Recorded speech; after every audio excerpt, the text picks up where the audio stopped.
Hi, I'm Fabian. I'm going to talk about our work, SkyQuery, an aerial drone video sensing platform. Video sensing from aerial drones has numerous applications, especially in remote and rural areas. In precision agriculture, drones are already used for monitoring crop health and determining optimal harvesting times, and aerial drone video sensing is also increasingly useful for inspecting infrastructure such as power lines that span a wide geographic area. And in urban areas, drones, in theory, although it probably wouldn't be a good idea, could be used to monitor parking utilization. But let's consider the last example application in more detail, where we might want to monitor parking spots in a city, whether it's street parking or parking lots like these. So for each spot in the city, we want to know if it's occupied or available. And let's just use this as a toy example. In practice, we probably don't want to fly drones over cities. They're a nuisance, and there's potential privacy issues. But this data could be useful for creating a live map showing where spots are available to help drivers navigate towards those spots. Reducing the time needed to find a spot could reduce congestion, or the data could help inform city planning decisions. For example, if the data shows that there are many underutilized parking lots, it would likely make sense to perhaps eliminate parking minimum requirements in zoning policy so urban space can be better utilized. However, implementing this application as a standalone system is quite challenging. So let's take a look into some of the steps that would be required to understand these challenges. First, we need to infer the positions of cars from video captured by a drone. And there's two challenges here. On the one hand, detecting objects in high-resolution video is very expensive, and so we need to make sure we're optimizing this process so that it is not cost prohibitive. But at the same time, although we may not need too much work to detect cars with high accuracy, detecting other smaller objects like animals in wildlife video or even insects in precision agriculture applications is very challenging, because these objects only occupy some tens of pixels in the video frame. Here are some examples of pedestrians in high-resolution aerial drone video data that are just very difficult to make out even for humans.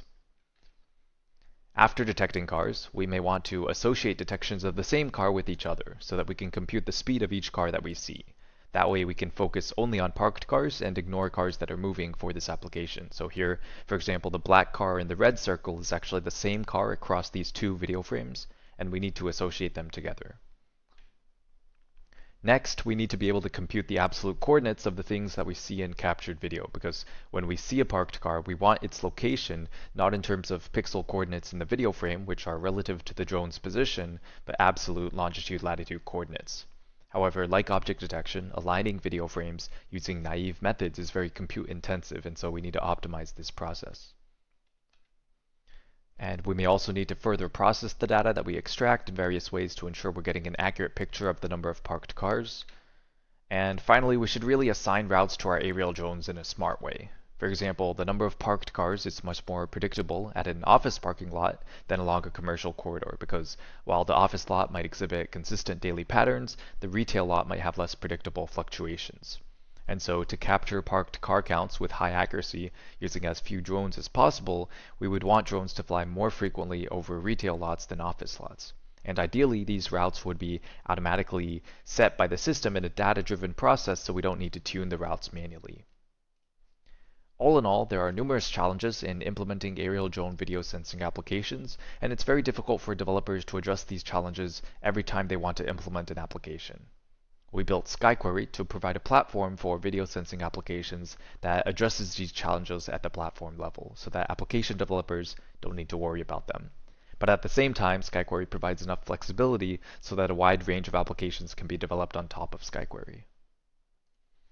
Let's take a look at SkyQuery's system architecture on the left. In SkyQuery, when an aerial drone completes its flight and it's low on battery, it returns to a charging station to recharge and also to upload the video that it captured.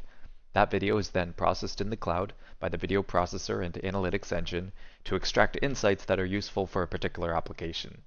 Those insights are also used by the drone router to compute a new route for the drone, and that route prioritizes observations in less predictable areas.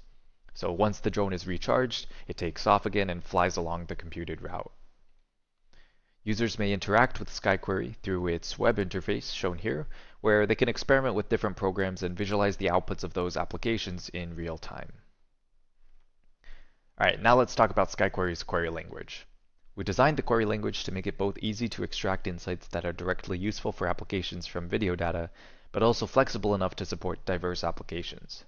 A program looks like this. The variables in bold here, like cars, stopped, and merged, are tables, And operations like object detection and object tracking transform one or more input tables into one or more output tables. And some operations also expose configuration parameters. There are 3 data types in SkyQuery. These are all different types of tables. Now, in all cases, tables are streaming and expand in real time as more video is captured and processed. Detection tables contain object detections, which are each represented as a bounding polygon. So every row in a detection table is the position of one object of a certain type. Sequence tables represent the positions of objects over time. So each row in a sequence table is actually a sequence of detections. For example, this might be the path of a car for the duration that the car is visible in the drone's field of view, or other sequences of positions of objects. Finally, matrix tables represent a spatial temporal matrix. They split up the region into a 2D grid and contain observations of a time series at each grid cell. So for example, we might store the number of parked cars in each grid cell at different points in time in a matrix table. Just to make things a little bit explicit, I'm going to show some examples of each type of table. So here's a detection table. Every row just contains a bounding polygon where an object was detected, along with the time when that object was seen. And again, as more video is processed, this table expands with detections in newly obtained video frames. At any point in time, the state of the table reflects all of the video that has been captured up to that time. In a sequence table on the right, each row is a sequence of detections, and elements of that sequence actually refer back to an underlying detection table. And a matrix table looks like this, where every row is an observation of the value of a time series at some cell and at some time. Okay, so with that in mind, let's go through the parking monitoring example program that we saw earlier. So the first operation at the top right is object detection, and that operates directly on the raw video captured by the aerial drone. Its output is a detection table called cars here that just contains the position of cars that were seen in every frame of video. The visualization in the background shows the state of this table after processing 3 hours of aerial drone video that we captured, and each yellow point corresponds to the position of one detected car. Next, we apply object tracking on the cars table to produce an output called car trajectories. Object tracking associates detections of the same object at different points in time together. So now we have paths instead of individual points, and that's what's being shown in the visualization.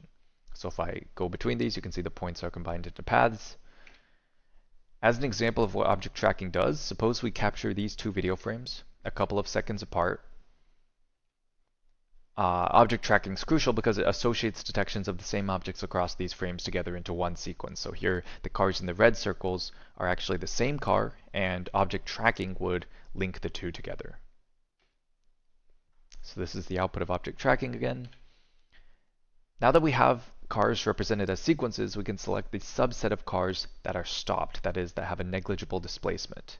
So in the top right, we are applying this select operation that removes all of the paths that corresponded to moving cars.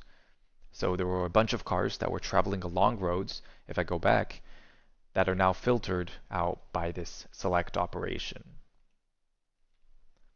Next, we apply this merge operation.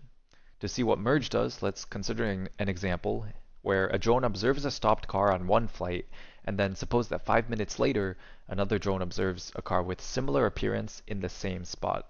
So it's probably actually the same car, and the merge operation combines these 2 sequences into one sequence in the output table, which is called merged here.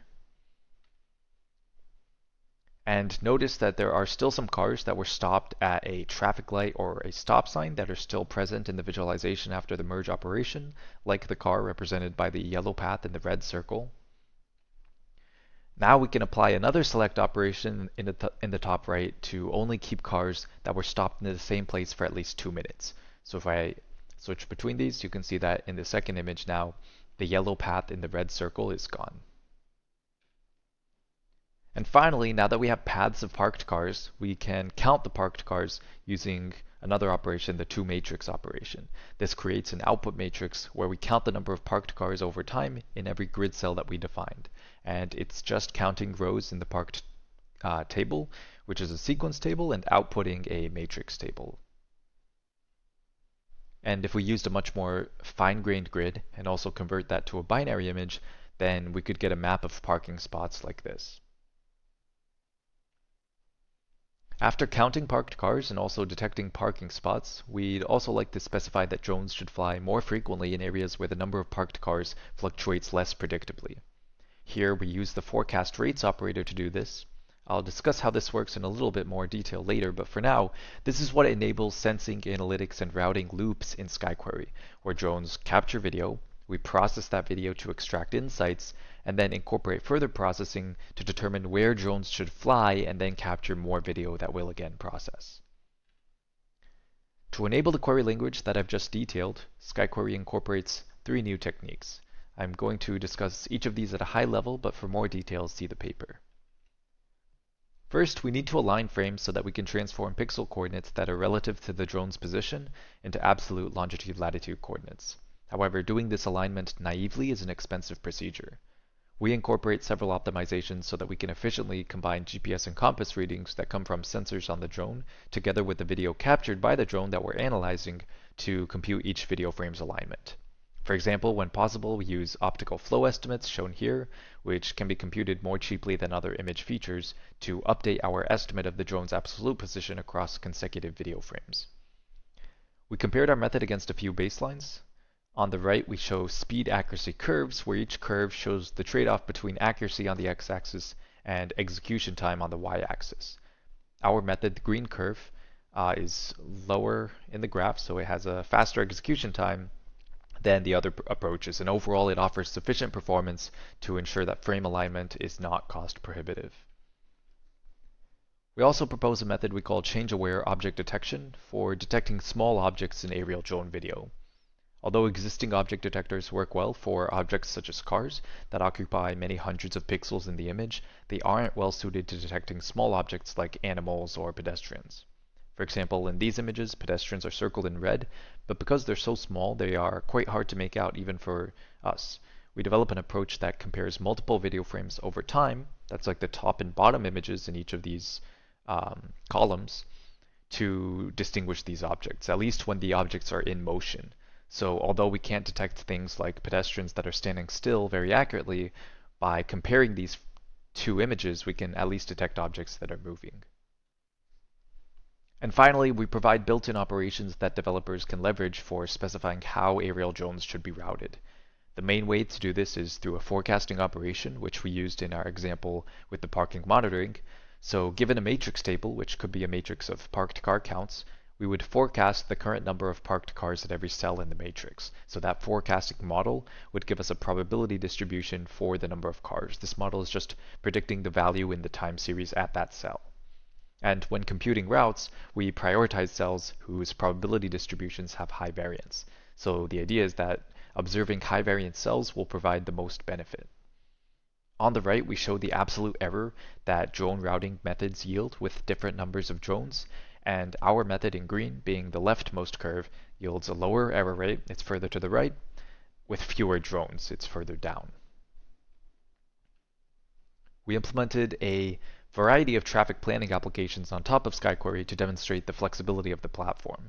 For these applications, we sent drones on 8 flights total and captured 3 hours of video in all, and processed that video through SkyQuery's video processor and analytics engine.